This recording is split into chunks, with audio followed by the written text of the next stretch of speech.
Hi guys! Welcome again for another unboxing of Bon Telter channel. Before we start this episode, nagpapasalamat ako doon sa lahat ng subscriber ko. 38 siya ngayon. Hopefully, continues growing siya. Please help me by supporting my channel, by liking and watching, and subscribing also. So, to further ado, let's start unboxing our next figure to unbox. Da-da!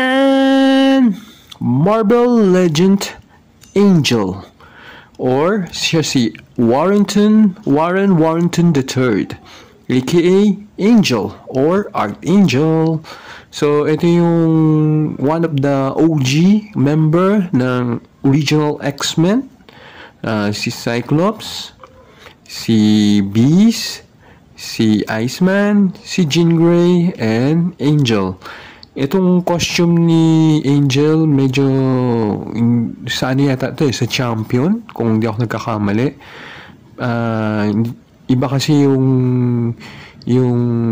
iniisip ko, yung gusto kong costume niya. Pero okay lang din to. Dahil kasi dito natin makikita yung bagong sculpt ng kanyang wings. Okay. Pero nagtataka lang ako, bakit hindi naka-butterfly joint to? Titignan natin pagbukas natin ng box na to, okay? So, ito yung kanyang front. May X-Men logo. Yung pangalan niya, Marvel Legend. Okay? Then, sa side, official artwork ni Angel. Then, sa other side, same lang siya. At the back, okay, yung kanyang official artwork, Marvel Legend, yung iba pang mga warning sign. So, kung gusto nyo basahin, i-pause nyo, i-zoom nyo na lang po. Pero kung hindi nyo mabasa, i-google nyo. So, yung ilalim, ay hindi pala, yung ibabaw, sorry. Then, yung ilalim. Okay? So, let's start this unboxing in 3, 2, 1.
Ito na si Angel out of the box.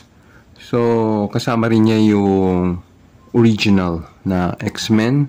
Yung isang version yan si Archangel, yung naging horseman na siya ni Apocalypse. So, ito si Angel. So, tignan natin siya ngayon. Kung makikita nyo, ito yung naka-smiling face.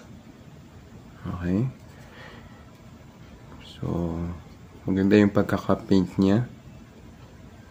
Meron siyang halo symbol. Yung question ko kanina kung bakit hindi naka-butterfly joint to, dahil kasi sa malaking butas sa likod na dalawa.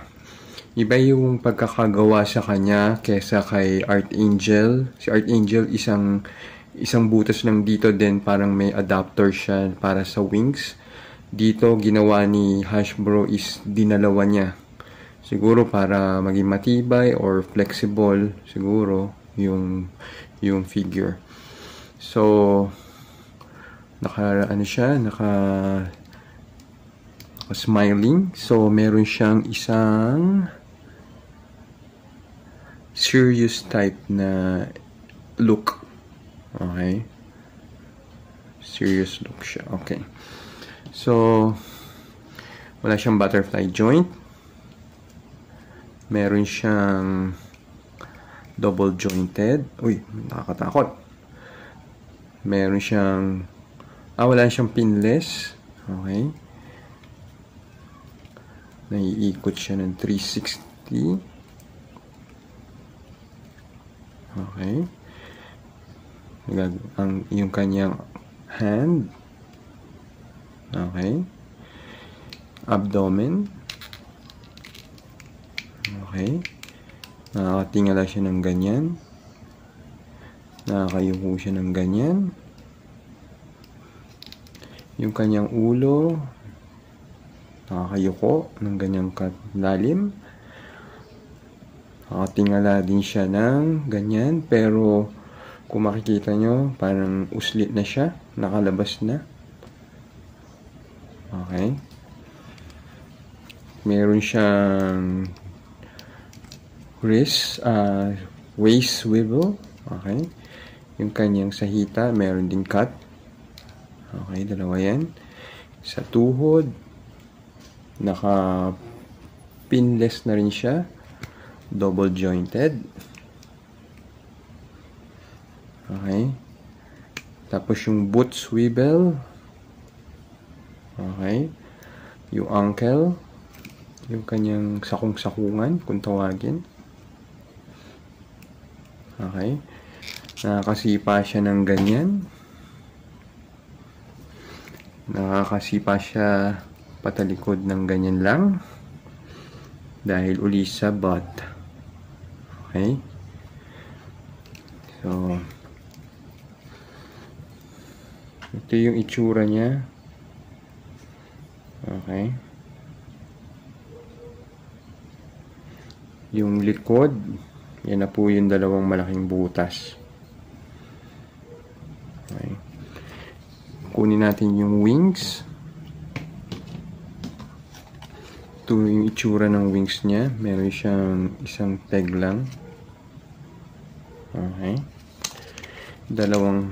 Tatlong parts siya. Isa, dalawa, tatlo. Yung kanyang itsura, para siyang dirty white. May yung shadowing siguro to. Maganda yung pagkakagawa ng wings sa kanya. Okay? Ikakabit na natin siya sa butas. Hopefully matanggal to para in case lang. Okay. Yung isa uli. Kunin natin. Ikabit natin. Hopefully nakikita nyo Okay. Ganyan lang siya. Okay. Palit natin yung kanyang ulo na serious type. Natanggal. Natatanggal. Buti. Hindi lang naikabit ng maayos. Okay. Ito yung smiling face. Okay. Naka-smiling face na siya. Ito yung extra head niya. Okay. Yung kanyang wings. Loose yata yung nakuha ko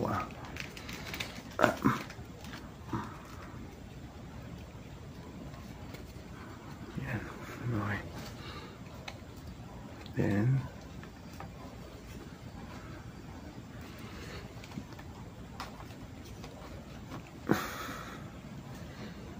ang wingspan niya napakahaba.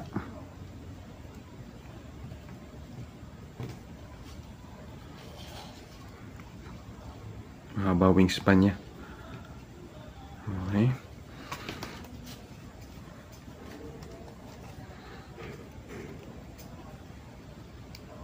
papalit din natin yung dalawang alternate hand. Wait lang, tanggalin lang natin.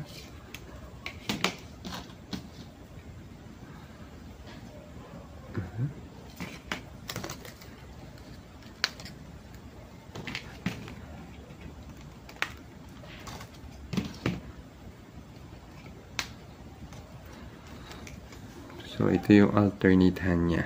Open hand, dalawa. Okay.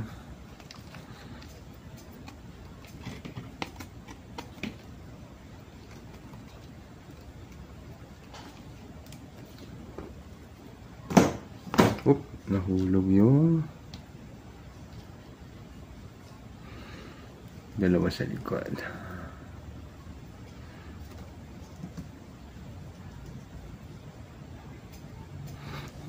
So, ito siya. Tingin ko, baka in the future, prediction lang baka maglalabas si Hasbro ng box set uli nito. Pero tingin ko either X-Factor na outfit, yung costume, or yung original costume pa rin na blue-yellow. Okay? The best siya. Maganda siya yung pagkakagawa kay Angel. So, i-ano ko lang din, ilapit ko lang yung comparison para kay Archangel. Okay. I-ano ko lang. Oops, ayusin lang natin, baka mahulog.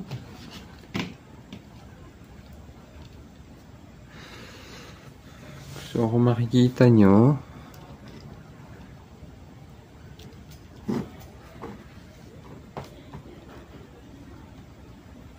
ingat lang, mahulog. Kung makikita nyo, dito sa bagong Angel, masyado siyang bulk, na yung malaking muscle kung tutuusin, kumpara kay Archangel. So, numipis siya. Numipis yung Archangel na to. Pero, maganda pa rin yung pagkakagawa kay Archangel.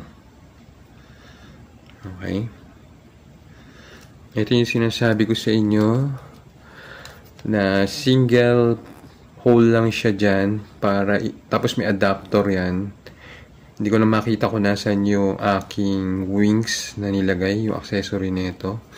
Ito is customized to. Binili ko lang sa online, then kinabit ko lang dyan para maging astig. Kasi medyo bulky yung wings ni Archangel. Kahit ito, hindi nahihirapan akong i-pose siya sa cabinet or sa display. Yan po siya. Dun sa bagong animation ng X-Men 97, hindi ko pa siya nakita. Nakita ko ba siya? Nakita ko siya pero nakakulay blue yung itsura niya. Pero parang ganito rin yung costume pero yung kulay blue na face niya.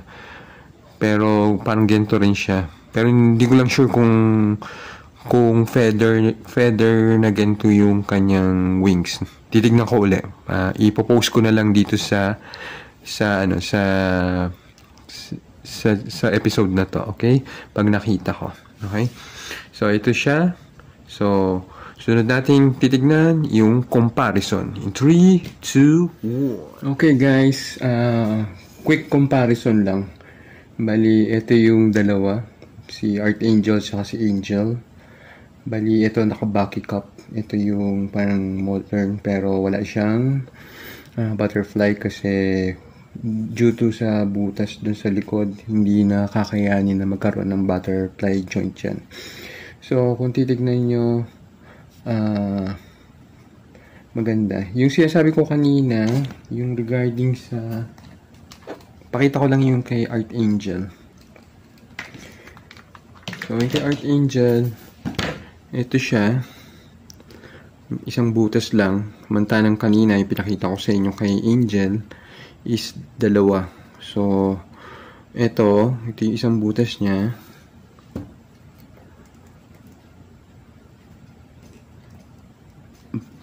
Ito yung sinasabi ko sa inyong adapter niya.